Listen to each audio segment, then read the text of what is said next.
What's up, everybody? Here we are in the garage again, looking at this new beautiful Z. I've been meaning to get this video uploaded for anyone who does upgraded intercoolers or heat exchanger on their Z, and I'm finally getting around to it. I apologize for it taking so long. So basically, on modern cars, when you evacuate any of the coolant, there's a good chance of air getting trapped in the system, which can cause, you know, overheating issues and other little hiccups with the vehicle. I used the OEMTOOLS 24444, and I actually have an affiliate link in the descriptions of the videos if you guys want to pick one of these up. It's a vacuum venturi system, so if you guys want to go this route, you can.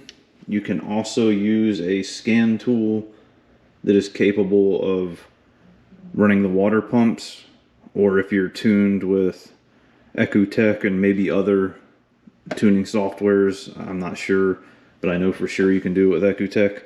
You can also run the water pumps. And if you're already tuned, then that's a good option because you don't have to pay for an additional scan tool to run the pumps. You do have to ask your tuner to add it as a feature though, because it's not just a standard thing they'll put in with it. So the kit comes with multiple adapters to where you can refill basically any system.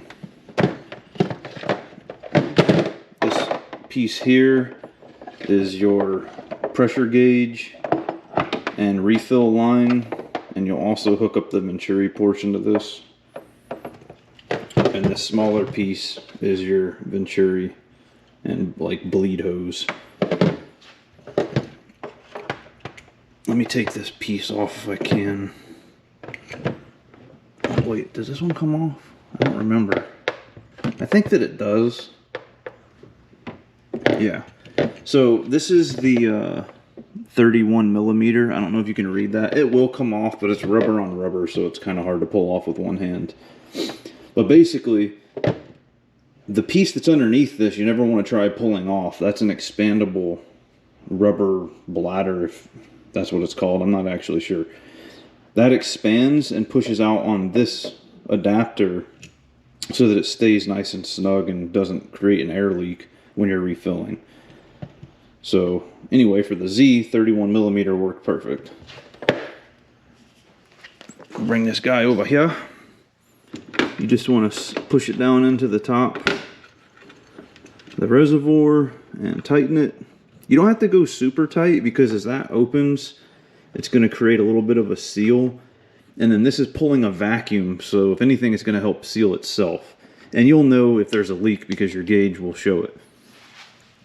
So one thing I noticed when I first started doing this is each one of these reservoirs have like a bleed or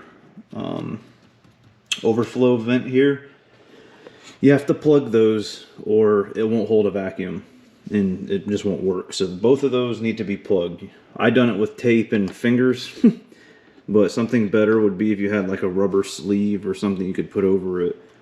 Would probably be a bit better and less painful on your fingers. So once you get that in, you want to put this into the hose into your container with your new fluid and kind of just have that out of the way. It's long enough to run down to the ground and just have your fluid bucket sitting on the ground. Then you want to grab your venturi and hook it up to this side. I don't know if I can get it all the way on with one hand. Yeah, there we go. Alright, it's not secure, but it doesn't need to be. I'm not going to be running my air compressor because it'll be too loud for the video. So this end of the hose I also put into another small container and just kind of set it up here out of the way. Because as your air is flowing through the system, it's going to be spitting out this side the whole time.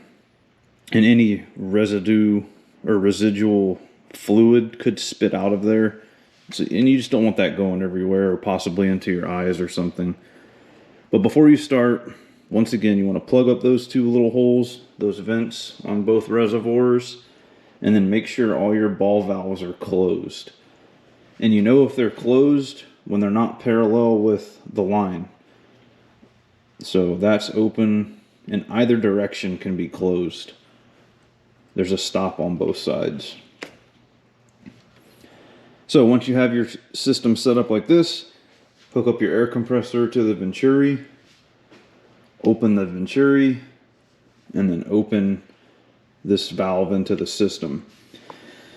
And you'll be able to watch this gauge, and you want to pull down to about -25. I think I went a little over 25, but you don't have to go crazy, but you at least want to see around -25. So you know you got a good vacuum on the system. And you may even see some of these lines, these coolant lines will collapse on themselves, which is good. Don't worry about that. That means you've got a good vacuum on the system.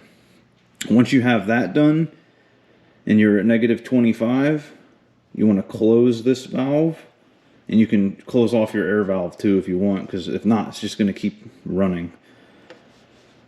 So close both of those, you know, just for sakes of it being quiet. Watch your gauge. You want to make sure that it holds whatever pressure you stop at for at least 20-30 seconds. I think I let it go for a minute just to be extra safe. If it holds, you're good. If it doesn't, you got to track down wherever your leak may be. A couple times, like I said, since I used my fingers, it was leaking down on me, but I was pretty sure it was coming from here, so I just, you know, pushed harder, added more tape, and it held the pressure.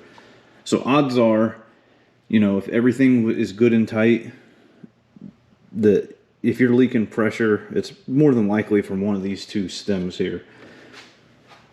So anyway, once your pressures are good, then you want to open your line that goes into your refill container. That vacuum is going to slowly drop as it pulls the new coolant into the system. And that's eliminating any air pockets and refilling the system to capacity. This is the proper way to do it on pretty much any new vehicle to avoid overheating issues. Another thing you may want to do is look at how much coolant came out of the system when you drained it, so you know about how much you'll be putting back into it. I done the heat exchanger and intercoolers, and I don't even think I lost an entire gallon of coolant. I don't remember now exactly, but that way I knew how much I was putting back in, and I got it pretty close. Over the next couple times I drove the car, I did monitor my min-max line here to make sure it wasn't dropping. And I think it dropped 1 or 2 times after letting the car cool overnight, and I just added a little bit more coolant, you know, to stay at the right level. But I knew there was no air in the system because when I refilled it, we were to our max level, and I, you know, held my vacuum. So that's something you may want to keep in mind as well, is you might have to top it off once or twice. But that's it. It's pretty simple as long as you have this tool. It is it's not a hard thing to do. Oop. But it is hard to not drop things, and it's a good thing I don't have my under tray back in yet, because that fell all the way to the ground. Oh yeah. Okay, and now quickly, just in case you don't want to buy the vacuum system, I'll show you the feature with the Ecotech app. Want to put your car into accessory power, so your Ecotech app will work. I'm just turning everything off real quick, radio and AC. And my dome lights. Okay, let's get connected here. Alright, so I got my Ecotech app open here. I'm going to turn this light off. Yeah, that's a little better. Okay. So pull up your app, go to my car.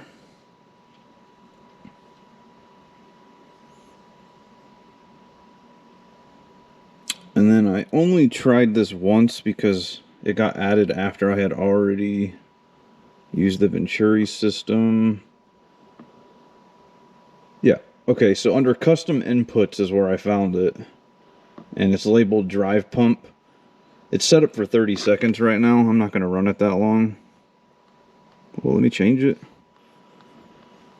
Maybe 30 seconds is a minimum. But anyway, I'll go ahead and run it. A map update is available. No, later. Alright, so we'll go ahead and run the pumps. Let me step outside of the car.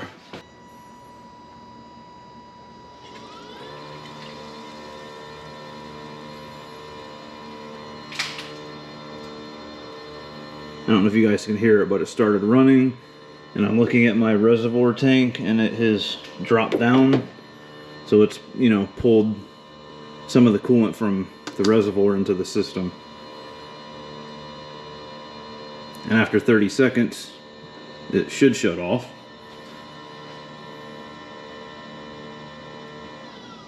Yep, there it went. It just shut off. Again, not sure if you can hear it or not. So if you do that setup, I'm not sure how many times you'll have to run it to keep pulling the system down and refilling it, but that's another option. If you do it that way though, you still need a way to bleed the air out of the system. And the way I would have done that is with the Z1 heat exchanger that I put in. There is a spot right down through here where you would have a bleeder valve that you would crack open and would allow pressure to come out while you refilled it. Mine's just plugged because I planned from the beginning to use the Venturi system. But anyway, that's it. It's real easy to do.